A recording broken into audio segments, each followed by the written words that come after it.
আজকে দুপুরবেলা আমার শখ হয়েছে আমি ছাদে মাটির চুলাতে রান্না করব। কিছুদিন আগে তো আপনাদের দেখিয়েছিলাম আপনাদের ভাইয়া এই মাটির চুলাটা ছাদে এনে দিয়েছে। এরপর ভাবলাম দেরি না করে আজকের রান্নাটা মাটির চুলাতেই করে ফেলি ছাদে বসে। যদিও ছাদে প্রচুর রোদ্দুর ছিল, তো ঘর থেকে সমস্ত কিছু গুছিয়ে এনেছি।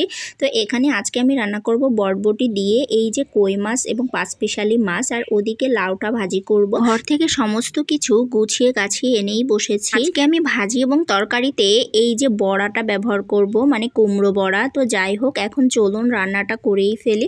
এদিকে আমি কড়াইতে তেল দিয়ে দিলাম। সর্বপ্রথম আমি এই যে তরকারির জন্য মাছটা ভেজে নেব। তো মাছটা আমি লবণ আর হলুদ দিয়ে মাখিয়ে নিয়েছি। এরপরে মাছটা আমি ভেজে নেব খুব সুন্দর মতো করে। আর এদিকে আমি মাছটা ভাজতেছিলাম, তেলটা ছিটে এসে আমার লাগতেছিল। খোলামেলা পরিবেশে রান্না করতে কিন্তু বেশ ভালো লাগে, আমার তো ভালো লাগে, আপনারা কি বলেন আমি জানি না।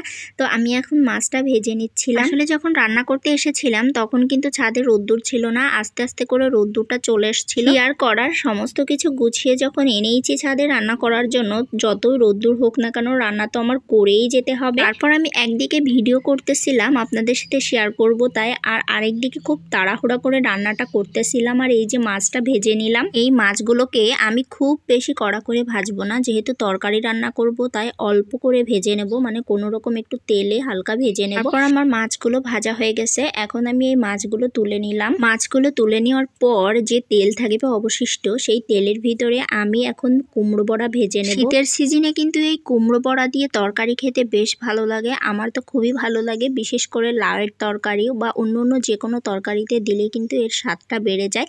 আমাদের খুবই পছন্দের এটা। এখন আমি এটা লাল লাল করে ভেজে নিচ্ছিলাম। এখান থেকে আমি কিছু বড়া তরকারিতে দেওয়ার জন্য রাখবো এবং কিছুটা লাউ ভাজিতে দেব। লাউ ভাজিতে দিলেও কিন্তু বেশ মজার হবে। এখন আমি এটা তুলে রেখে দিচ্ছিলাম। এরপর বাকিটা আমি একটু ভেঙে ভেঙে দিচ্ছিলাম, যেহেতু ভাজির ভিতর দেব সেহেতু একটু ভেঙে ভেঙে দিলেই ভালো হবে। লাউ ভাজির জন্য এবার আমি দিয়ে দেব একটু পেঁয়াজ কুচি, সাথে দিয়ে দেব একটু সামান্য রসুন এবং মরিচ কুচি। এবার আমি সমস্ত কিছু একটু লাল লাল করে ভেজে নেব। তারপর এটা ভাজা হয়ে গেলে এর ভিতরে আমি দিয়ে দেব গোটা জিরে। আসলে লাউ ভাজিতে গোটা জিরে বা অন্য ভাজিতে কিছু কিছু ভাজিতে দেওয়া যায়। এবার আমি জিরেটাকেও একটু ভালো মতো পুড়িয়ে নিচ্ছিলাম। জিরেটা ভালো মতো যখন পুড়ে আসছে তারপর আমি এর ভিতরে দিয়ে দেব সেই লাউয়ের কুচি। এবার আমি একটু নাড়িয়ে চাড়িয়ে এর ভিতরে দিয়ে দেব হলুদের গুঁড়া, সাথে দিয়ে দেব পরিমাণ মতো লবণ। এগুলো দিয়ে ভালো মতন আমি একটু নাড়িয়ে চাড়িয়ে এটা ঢাকা দিয়ে রেখে দেব। লাউয়ের তরকারি বা ভাজি যাই বলেন না কেন আমার কাছে কিন্তু বেশ ভালো লাগে। এখন এই তো ঢাকা দিয়ে রেখে দিলাম, তারপর চলে যাব 15 মিনিট পর। এসে দেখি আমার লাউ ভাজিটা হয়ে গেছে।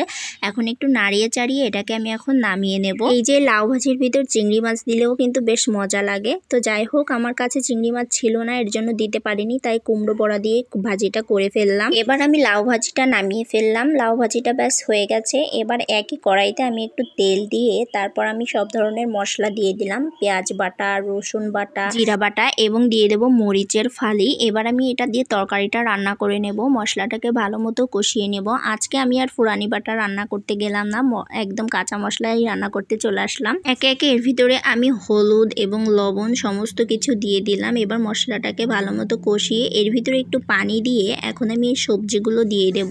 আসলে কষিয়ে রান্না করার ধরন একরকম আর ফুরানি বেটে রান্না করার ধরন আরেক রকম।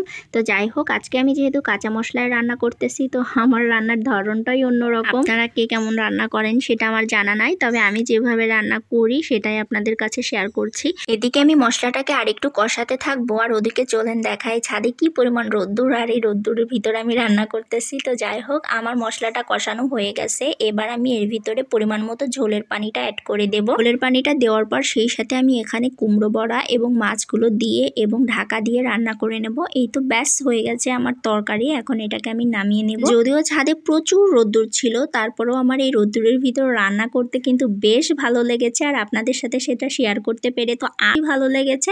তো ভিডিওগুলো যদি ভালো লেগে থাকে অবশ্যই পাশে থাকবেন, লাইক কমেন্ট অ্যান্ড শেয়ার করবেন। দেখা হবে নতুন আরও একটি ব্লগ ভিডিওর সাথে। সে পর্যন্ত সবাই ভালো থাকেন, সুস্থ থাকেন এই কামনাই করি। আজকের মতো বিদায় নিচ্ছি। আল্লাহ হাফেজ।